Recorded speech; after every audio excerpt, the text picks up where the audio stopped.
আসসালামু আলাইকুম ভিউয়ার্স, আশা করি আপনারা সবাই অনেক ভালো আছেন। আপনাদের সবাইকে আরও নতুন একটি ভিডিওতে সুস্বাগতম। ওমানে বাংলাদেশিদের ভিসা বন্ধের বিষয়টিকে সাময়িক পদক্ষেপ বলে উল্লেখ করা হলেও আদতে তা দীর্ঘমেয়াদী ভোগান্তিতে ফেলেছে বাংলাদেশিদের। 6 মাস অতিবাহিত হলেও এখনও ভিসা চালু হওয়ার জোরালো সম্ভাবনা দেখা যাচ্ছে না। ভিসা বন্ধের পর থেকে ওমানে ক্রমেই বাংলাদেশিদের যাতায়াত কমছে।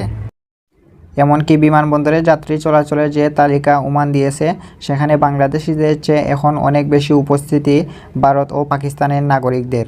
এ বিষয়টি তুলে ধরতেই সম্প্রতি বাংলাদেশের রাষ্ট্রপতি মোহাম্মদ শাহাবুদ্দিনের সাথে সৌজন্য সাক্ষাৎ করতে বঙ্গভবনে যান প্রবাসীদের একদল প্রতিনিধি।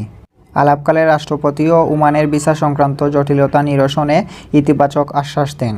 তিনি বলেন, ওমান যে সব রকমের ভিসা বন্ধ করে রেখেছে সেটি জানা ছিল না। এরপর দ্রুত পররাষ্ট্র মন্ত্রণালয় এবং প্রবাসী কল্যাণ মন্ত্রণালয়কে এ বিষয়ে কার্যকরী ভূমিকা নেয়ার আদেশ দেবেন বলে কথা দেন তিনি।